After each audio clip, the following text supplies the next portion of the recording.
Je m'appelle Philippe Robinet, je suis éditeur et aussi un peu activiste. C'est-à-dire que je suis éditeur, je dirige des maisons d'édition. La plus connue, c'est Calman Levy, puisqu'elle a 180 ans d'âge, donc une vieille maison d'édition. Et une autre qui s'appelle Kero, que j'ai créée il y a 7-8 ans maintenant. Je pense que quand on lit et quand on écrit, je pense qu'on vit mieux. Et je pense que c'est un vrai média de transmission. On voit aujourd'hui qu'il n'y a pas mieux que l'écriture. Et certains disaient l'écriture est morte. Regardez notamment les plus jeunes, regardez les médias, les réseaux sociaux. Tout le monde écrit. Alors, on n'écrit pas pareil que les moines copistes du Moyen-Âge, mais on écrit, et on écrit énormément. Et je pense qu'on est à une époque où on n'a jamais autant échangé de mots. Et c'est bien ça. Alors, à nous, éditeurs, à nous, personnes de mots, d'essayer d'amener du contenu à ça, d'essayer d'amener un peu d'intelligence, d'amener de l'humour, d'amener de la réflexion pour, peut-être, c'est le deuxième point, peut-être essayer de changer le monde un peu. En fait, la question de qu'est-ce qu'est un bon livre ou un mauvais livre, en fait, d'abord, qu'est-ce que c'est qu'un livre? C'est un livre qui vous touche. D'accord ? Un livre qui ne vous touche pas, un livre dans lequel vous passez à côté, ça serait pour vous un mauvais livre. Peut-être que pour moi, ça sera un bon livre. Et l'inverse également. Je crois qu'il n'y a pas, faut se méfier des choses un peu générales comme ça. Il faut juste se dire qu'il y a des écritures qui touchent des personnes. Et donc je pense que dès qu'on écrit, on peut d'abord, ça fait du bien personnellement, parce qu'on a envie de transmettre quelque chose. Et je suis sûr qu'on va trouver quelques personnes, alors elles peuvent être quelques-unes, ou elles peuvent être des millions, mais on va trouver quelques personnes qui vont être en résonance avec votre écriture. Donc il ne faut jamais hésiter à écrire. Je crois qu'il n'y a pas de mauvais écrivains. Je pense qu'il y a des écrivains qui ne vous touchent pas. Ah, les rencontres qui m'ont marqué, il y a... c'est une bonne question ça. Je vous en donnais quelques-unes. Une rencontre qui m'a énormément touché, c'est celle de Michel Serrault. Michel Serrault, immense acteur. J'ai eu la chance d'être son éditeur sur... quasi l'ensemble de ses livres, en tout cas tous les livres de la fin de sa vie. Et ouais, c'était quelqu'un d'absolument exceptionnel, parce que c'est quelqu'un qui voyait le monde avec une acuité extrêmement fine. C'est quelqu'un, je disais toujours à l'époque, c'est quelqu'un qui avait, quand il vous voyait, vous passez au rayon X et savait tout de suite si vous étiez de bonne humeur, si vous étiez un peu moins bonne humeur, voilà, qui avait une espèce de porosité à l'autre qui était absolument exceptionnelle.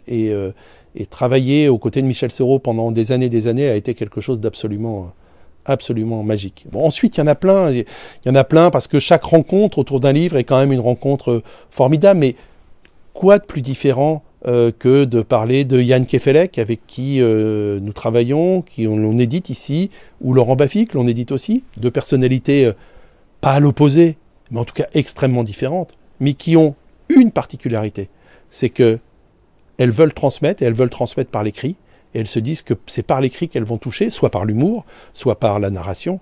Et voilà, donc il y a plein de personnes. Moi, je dis que j'ai une chance formidable, c'est que le matin, quand je me réveille, je vais passer une journée où je vais rencontrer des gens, et je vais rencontrer des gens extrêmement différents. Je vais rencontrer des philosophes, des sociologues, des humoristes, des écrivains, et que c'est quand même formidable de vivre et de faire ce métier. Et bien évidemment, je vais vous parler de Guillaume Musso. Guillaume Musso, c'est l'écrivain numéro 1 en France, l'écrivain le plus lu depuis 9 ans, l'écrivain le plus lu à l'étranger. Guillaume Musso, c'est un bonheur formidable de travailler avec lui.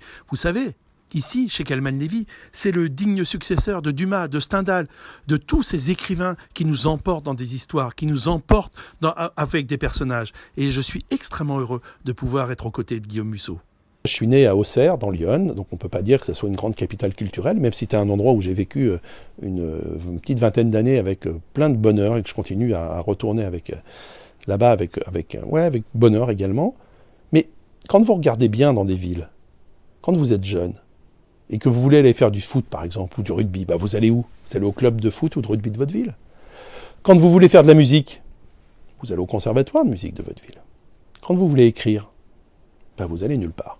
Bon, c'est quand même un peu ballot, allez, dans une société où tout le monde aime écrire, dans lequel on s'est dit tout à l'heure que l'écriture est si centrale, c'est quand même absolument dingue qu'il n'existe pas de lieu dans lequel on puisse parler d'écriture.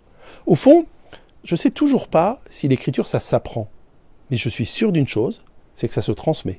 Et donc le Labo des Histoires est né de ça, en disant, on va créer en France des lieux de transmission dans lesquels des intellectuels, des paroliers, des scénaristes, des écrivains vont rencontrer des jeunes.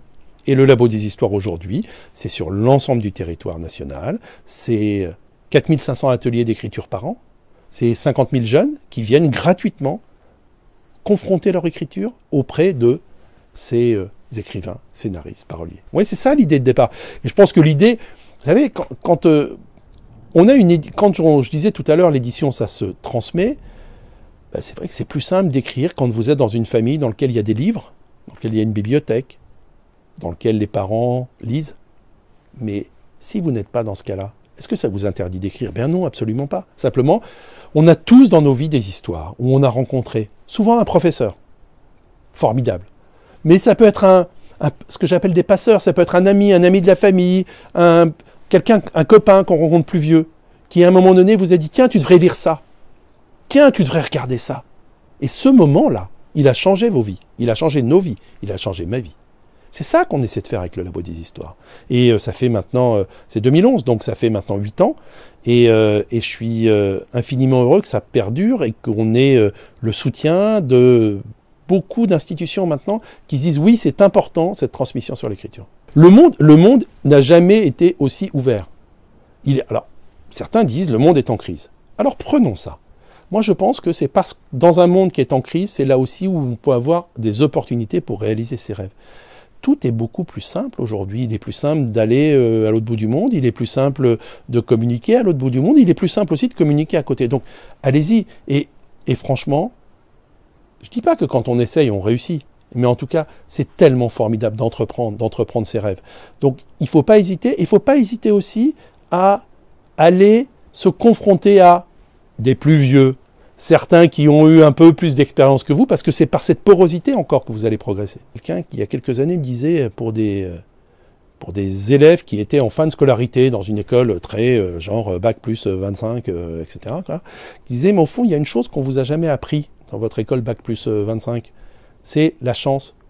Et tout au long de votre vie, vous allez entendre des gens qui vont vous dire, j'ai eu la chance de.